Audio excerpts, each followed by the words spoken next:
Hello friends, welcome to my channel Aarambh classes. आज के इस वीडियो में हम लोग बीपीएससी टीआरई पॉलिटिकल साइंस के लिए क्लास 6 to 8, 9, 10 और 11, 12 के लिए प्रीवियस ईयर क्वेश्चंस और एनसीईआरटी और एससीईआरटी बेस्ड प्रैक्टिस सेट को सॉल्व करेंगे। इस बुक में कुल 20 चैप्टर से रिलेटेड क्वेश्चंस दिए हुए हैं। इसमें BPSC TRE, DSSB TGT PGT, KVS TGT PGT, NVS TGT PGT, EMRS इन सभी एग्ज़ाम्स में पॉलिटिकल साइंस के जो क्वेश्चंस पूछे गए हैं वो सभी दिए हुए हैं। इस बुक में उन सभी एग्ज़ाम्स के क्वेश्चंस दिए हुए हैं जिसमें एनसीईआरटी से डायरेक्ट क्वेश्चंस पूछे जाते हैं, तो ये आपके लिए बहुत ही यूज़फुल होगा। तो बिना देर किए चलिए आज का ये वीडियो शुरू करते हैं। चैप्टर 19 तक के क्वेश्चंस का डिस्कशन हम लोगों ने इस सीरीज़ के प्रीवियस पार्ट्स में कर लिया है। अब हम लोग इसके लास्ट चैप्टर विविध से संबंधित प्रश्नों का डिस्कशन करेंगे। पहला प्रश्न है, निम्नलिखित में से क्या नागरिक कानून सिविल का एक उदाहरण है? इसका सही आंसर है ऑप्शन ए।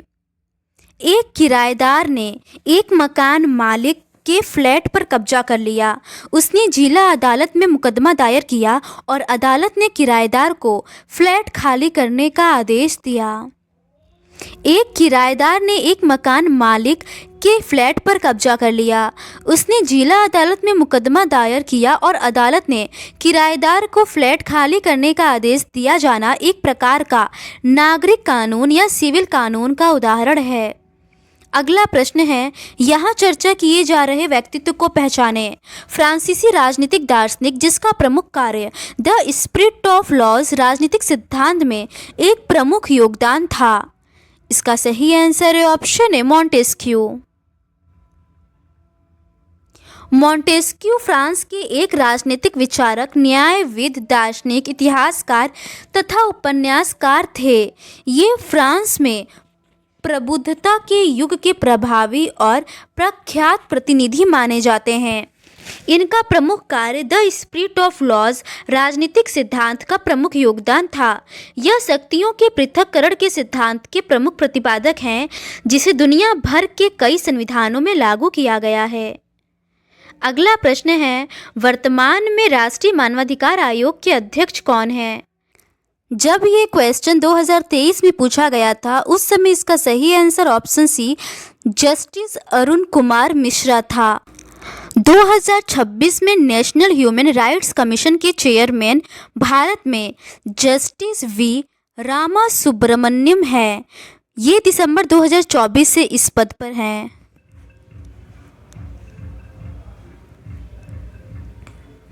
अगला प्रश्न है, राष्ट्रीय मानवाधिकार आयोग, इसका सही आंसर है ऑप्शन डी उपर्युक्त में से एक से अधिक।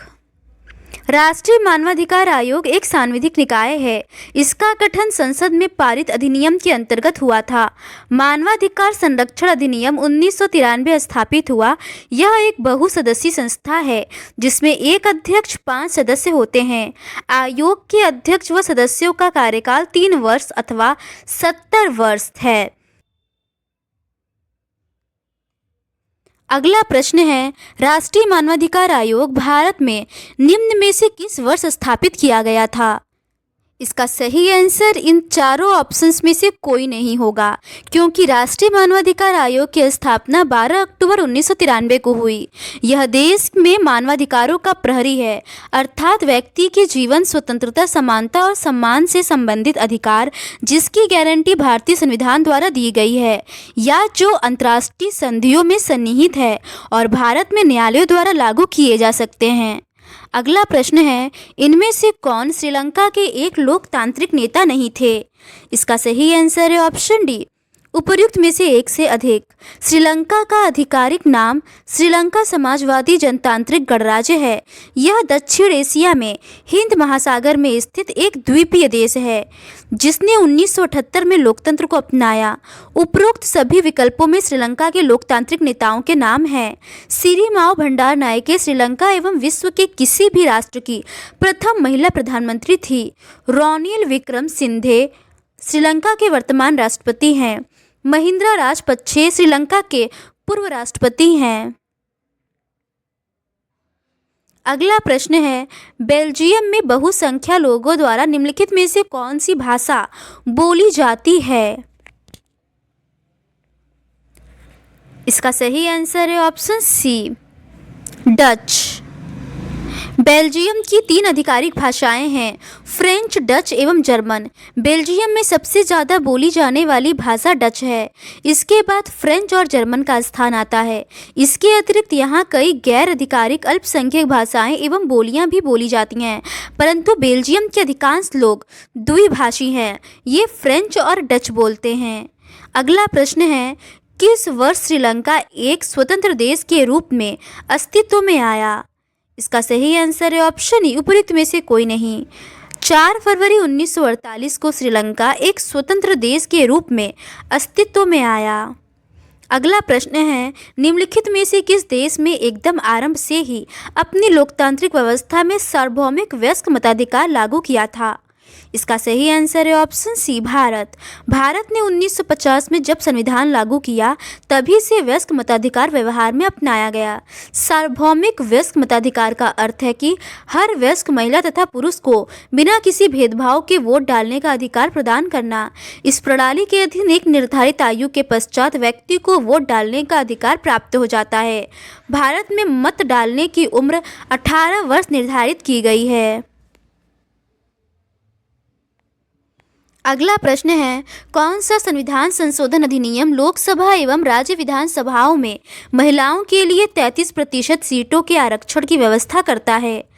इसका सही आंसर है ऑप्शन ए, 106वां संविधान संशोधन अधिनियम 2023 लोकसभा, राज्य विधानसभाओं और राष्ट्रीय राजधानी क्षेत्र दिल्ली की विधानसभा में महिलाओं के लिए सभी सीटों में से 1/3 सीट आरक्षित करता है, जिसमें SC और ST के लिए आरक्षित सीटें भी शामिल हैं। यह संविधान का 128वां संशोधन विधेयक था। अगला प्रश्न है, आधुनिक समय में किस देश ने सर्वप्रथम महिलाओं को मतदान का अधिकार प्रदान किया? इसका सही आंसर है ऑप्शन बी, न्यूजीलैंड। आधुनिक समय में सर्वप्रथम महिलाओं को मतदान का अधिकार 1893 में न्यूजीलैंड की ब्रिटिश कॉलोनी में दिया गया था। अगला प्रश्न है, न्यायाधीश MM पुंछी आयोग का संबंध है? इसका सही आंसर है ऑप्शन बी, केंद्र राज्य संबंधों से। न्यायाधीश MM पुंछी आयोग का संबंध केंद्र राज्य संबंधों से है। इसका गठन 2007 में जस्टिस मदन मोहन पुंछी के नेतृत्व में किया गया।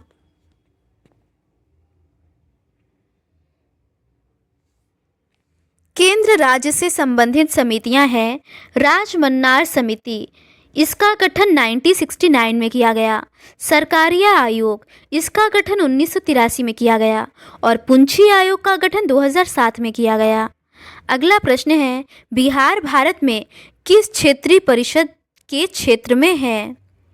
इसका सही आंसर है ऑप्शन सी, पूर्वी क्षेत्रीय परिषद के क्षेत्र में। बिहार भारत की पूर्वी क्षेत्रीय परिषद के क्षेत्र में है। क्षेत्रीय परिषदें सांविधिक निकाय है, न कि संवैधानिक। इसका गठन संसद द्वारा अधिनियम बनाकर किया गया, जो कि राज्य पुनर्गठन अधिनियम 1956 है। इस कानून में देश को 5 क्षेत्रों में विभाजित किया गया। उत्तर क्षेत्रीय परिषद, इसमें पंजाब, हरियाणा, हिमाचल प्रदेश, राजस्थान, दिल्ली, चंडीगढ़, जम्मू कश्मीर और लद्दाख है। मध्य क्षेत्रीय परिषद, इसमें मध्य प्रदेश, उत्तर प्रदेश, उत्तराखंड और छत्तीसगढ़ हैं। पूर्वी क्षेत्रीय परिषद, इसमें बिहार, पश्चिम बंगाल, उड़ीसा और झारखंड है। पश्चिम क्षेत्रीय परिषद, इसमें महाराष्ट्र, गुजरात, गोवा, दमन एवं द्वीप और दादरा नगर हवेली है। दक्षिणी क्षेत्रीय परिषद, इसमें कर्नाटक, तमिलनाडु, आंध्र प्रदेश, तेलंगाना, केरल और पुडुचेरी है। अगला प्रश्न है, राष्ट्रीय मानवाधिकार आयोग एक, इसका सही आंसर है ऑप्शन बी वैधानिक निकाय है। राष्ट्रीय मानवाधिकार आयोग एक सांविधिक या वैधानिक निकाय है। इसकी स्थापना संसद द्वारा मानव अधिकार संरक्षण अधिनियम 1993 द्वारा वर्ष 1993 में हुई। यह आयोग मानवाधिकार के किसी उल्लंघन अथवा ऐसे उल्लंघन की रोकथाम में लोक सेवक द्वारा लापरवाही पर स्वतः संज्ञान लेते हुए या उसे प्रस्तुत याचिका पर या न्यायालय के आदेश पर जांच की कार्यवाही करता है। अगला प्रश्न है, भारत में भारतीय वन सेवा निम्न में से किस वर्ष अस्तित्व में आई थी? इसका सही आंसर है ऑप्शन ए उपर्युक्त में से कोई नहीं। भारत में भारतीय वन सेवा 1966 में अस्तित्व में आई। भारतीय वन सेवा एक अखिल भारतीय सेवा है। अगला प्रश्न है, the imperial forest research institute सन 1906 में निम्न में से किस स्थान पर अस्तित्व में आया था? इसका सही आंसर है ऑप्शन ए देहरादून में। The imperial forest research institute सन 1906 में देहरादून में अस्तित्व में आया था। अगला प्रश्न है, निम्नलिखित में से किसने कहा था आर्थिक समानता के अभाव में राजनीतिक स्वतंत्रता एक भ्रम मात्र है? इसका सही आंसर है ऑप्शन ए GDH कोल ने। GDH कोल ने कहा था कि आर्थिक समानता के अभाव में राजनीतिक स्वतंत्रता एक भ्रम मात्र है। अगला प्रश्न है, निम्न में से किस काल के अंतर्गत मुख्यतः भारत में ब्रिटिश शासन के दौरान नवीन प्रकार की राजनीतिक चेतना की वृद्धि हुई थी? इसका सही आंसर है ऑप्शन सी 19वीं शताब्दी के प्रथम अर्धकाल के दौरान। 19वीं शताब्दी के प्रथम अर्धकाल के दौरान भारत में ब्रिटिश शासन के दौरान नवीन प्रकार की राजनीतिक चेतना की वृद्धि हुई थी। अगला प्रश्न है, राजा राममोहन राय निम्न में से किस क्रांति की विरासतों से मुख्यतः बहुत प्रभावित थे और उन्होंने राष्ट्र राज्य के निर्माण हेतु कार्य करना शुरू किया? इसका सही आंसर है ऑप्शन बी फ्रांसीसी क्रांति की विरासतों से। राजा राममोहन राय फ्रांसीसी क्रांति की विरासतों से मुख्यतः प्रभावित थे और उन्होंने उससे प्रभावित होकर राष्ट्र राज्य के निर्माण हेतु कार्य करना शुरू कर दिया था। अगला प्रश्न है, एक व्यक्ति एक वोट एक मूल्य के सिद्धांत का 2010 के दशक में निम्न में से किस देश द्वारा अनुकरण नहीं किया गया था? इसका सही आंसर है ऑप्शन डी उपर्युक्त में से एक से अधिक। इस्टोनिया, फिजी एवं सऊदी अरेबिया में एक व्यक्ति एक वोट एक मूल्य के सिद्धांत का 2010 के दशक में अनुकरण नहीं किया गया था। अगला प्रश्न है, निम्न में से ब्रिटिश भारत में वनोन्मूलन का प्रमुख कारण कौन सा था? इसका सही आंसर है ऑप्शन डी उपर्युक्त में से एक से अधिक। ब्रिटिश भारत में वनोन्मूलन के प्रमुख कारण निम्न हैं। अंग्रेज जंगलों को जंगल मानते थे जिन्हें राज्य की आय बढ़ाने के लिए खेती के अंतर्गत लाया जाना चाहिए। उच्च मांग के कारण ब्रिटेन में जंगल खत्म हो रहे थे। इससे ब्रिटिश शाही नौसेना के लिए जहाज बनाने के लिए आवश्यक लकड़ी की समस्या पैदा हो गई। रेल मार्ग और इससे संजाल के प्रसार हेतु स्लीपरों की बढ़ती हुई आवश्यकता को पूरा करना, शाही जल सेना हेतु इमारती लकड़ी की आपूर्ति करना। अगला प्रश्न है, भू संपत्ति मानचित्र से संबंधित निम्नलिखित कथनों पर विचार कीजिए और सही उत्तर चुनिए। ए है, ये लघुमान मानचित्र है जो कृषिगत भूमि की सीमाओं का निर्धारण कर उनके स्वामित्व को दर्शाता है। बी है, ये मानचित्र सरकार द्वारा विशेष रूप से भूमि कर लगान की वसूली एवं स्वामित्व का रिकॉर्ड रखने के लिए बनाए जाते हैं। इसका सही आंसर है ऑप्शन डी। ए गलत है लेकिन बी सही है। मापनी के आधार पर मानचित्रों को वृहत मापनी तथा लघु मापनी में वर्गीकृत किया जा सकता है। वृहत मापनी मानचित्रों में छोटे क्षेत्रों को अपेक्षाकृत वृहत मापनी के द्वारा दिखाया जाता है। इसके अंतर्गत भू संपत्ति मानचित्र एवं स्थलाकृतिक मानचित्र को सम्मिलित किया जाता है। भू संपत्ति मानचित्र द्वारा कृषित भूमि की सीमाओं का निर्धारण कर तथा नगरों में व्यक्तिगत मकानों के प्लान को दर्शाकर उनके स्वामित्व को दर्शाने के लिए बनाया जाता है। ये मानचित्र सरकार द्वारा विशेष रूप से भूमि कर लगान की वसूली एवं स्वामित्व का रिकॉर्ड रखने के लिए किया जाता है। अतः विकल्प ए गलत है, लेकिन विकल्प बी सही है। अगला प्रश्न है, पाकिस्तान के ऊपरी सदन को डैश कहा जाता है। इसका सही आंसर है ऑप्शन ए, प्रबंधकारिणी समिति या सीनेट। पाकिस्तान के ऊपरी सदन को प्रबंधकारिणी समिति या सीनेट कहा जाता है। पाकिस्तान के निम्न सदन का नाम राष्ट्रीय सभा है। अगला प्रश्न है, डैश को अक्सर लैटिन अमेरिका में लोकतांत्रिक विकेंद्रीकरण के सबसे सफल मामलों में से एक के रूप में उल्लिखित किया जाता है। इसका सही आंसर है ऑप्शन डी, बोलीविया। लोकतांत्रिक विकेंद्रीकरण के सफल उदाहरण के रूप में अक्सर लैटिन अमेरिका के देश बोलीविया का नाम लिया जाता है।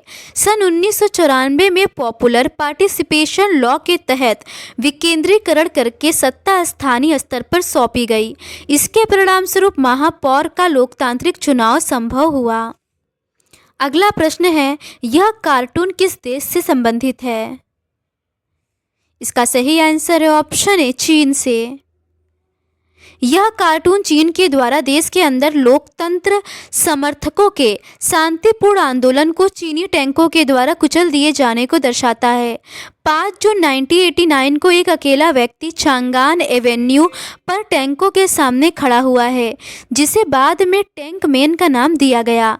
टाइम पत्रिका ने बाद में उसे 20वीं शताब्दी के सबसे प्रभावशाली लोगों में से एक माना। दरअसल अप्रैल 1989 में 10 लाख से अधिक प्रदर्शनकारी राजनीतिक आज़ादी की मांग को लेकर थेन आन मन चौक पर इकट्ठा हुए थे। इस प्रतिरोध को कुचलने के लिए चीनी सेना की टुकड़ियों ने थेन आन मन चौक में प्रवेश किया और भीड़ पर गोलियां चला दी, जिसमें लाखों की संख्या में लोग मारे गए। अगला प्रश्न है, मेरा एक सपना है कि मेरे बच्चे एक दिन ऐसे देश में रहें जहां उनका मूल्यांकन उनकी त्वचा के रंग के आधार पर नहीं, बल्कि उनके चरित्र के परिणाम से किया जाए। यह किसका कथन है? इसका सही आंसर है option B, Martin Luther King junior का। मेरा एक सपना है कि मेरे बच्चे एक दिन ऐसे देश में रहें जहां उनका मूल्यांकन उनकी त्वचा के रंग के आधार पर नहीं, बल्कि उनके चरित्र के परिणाम से किया जाए। यह कथन मार्टिन लूथर किंग जूनियर का है। मार्टिन लूथर किंग जूनियर की लिखित 2 पुस्तकें स्ट्राइड टूवर्ड फ्रीडम तथा why we can not wait प्रसिद्ध है। इनकी एक प्रिय उक्ति है, हम वह नहीं है जो हमें होना चाहिए और हम वह नहीं है जो होने वाले हैं, लेकिन खुदा का शुक्र है कि हम वह भी नहीं है जो हम थे।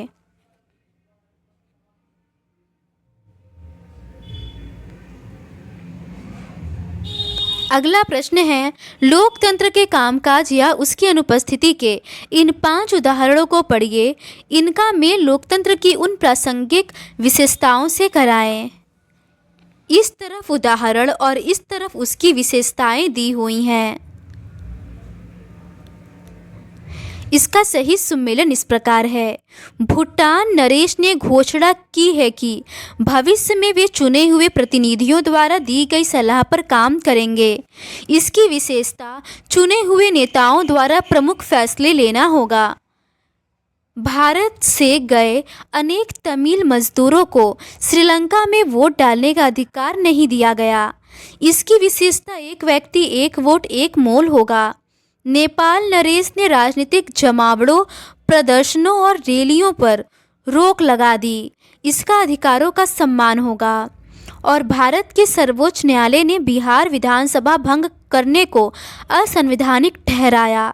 इसका कानून का शासन होगा। अगला प्रश्न है, अमेरिका में चर्च और शासन के बीच विभाजन की दीवार होनी चाहिए। यह मुहावरा किस में पाया जाता है? इसका सही आंसर है ऑप्शन ए, थॉमस जेफरसन का पत्र में। अमेरिकी संविधान सभा के सदस्य थॉमस जेफरसन द्वारा 1802 में लिखे गए पत्र को वॉल ऑफ सेपरेशन या राज्य चर्च विभाजन की दीवार के रूप में जाना जाता है। अलगाव की दीवार अवधारणा की उत्पत्ति थॉमस जेफरसन से हुई। इन्होंने वर्जीनिया में धार्मिक स्वतंत्रता के संघर्ष के दौरान प्रथम संशोधन के धार्मिक खंडों की अपनी समझ को दर्शाने के लिए इस वाक्यांश का उपयोग किया। अगला प्रश्न है, लोगों का लोगों द्वारा और लोगों के लिए शासन एक मुहावरे का स्रोत क्या था? इसका सही आंसर है ऑप्शन सी, गेटिसबर्ग भाषण।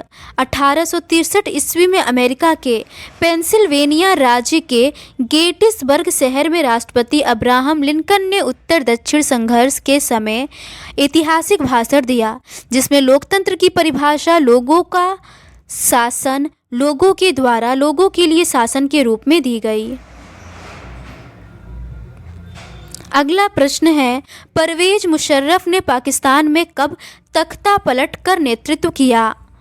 इसका सही आंसर है ऑप्शन बी, अक्टूबर 1999 में। 12 अक्टूबर 1999 को आर्मी चीफ परवेज मुशर्रफ ने नवाज शरीफ सरकार का तख्ता पलटकर सत्ता को अपने हाथ में ले लिया। तो आज के इस वीडियो में बस इतना ही। बाकी के रिमेनिंग क्वेश्चंस का डिस्कशन हम लोग इस सीरीज़ के नेक्स्ट पार्ट में करेंगे। अगर आपको ये सीरीज़ पसंद आती है तो please do subscribe to my channel and like this video. Thank you.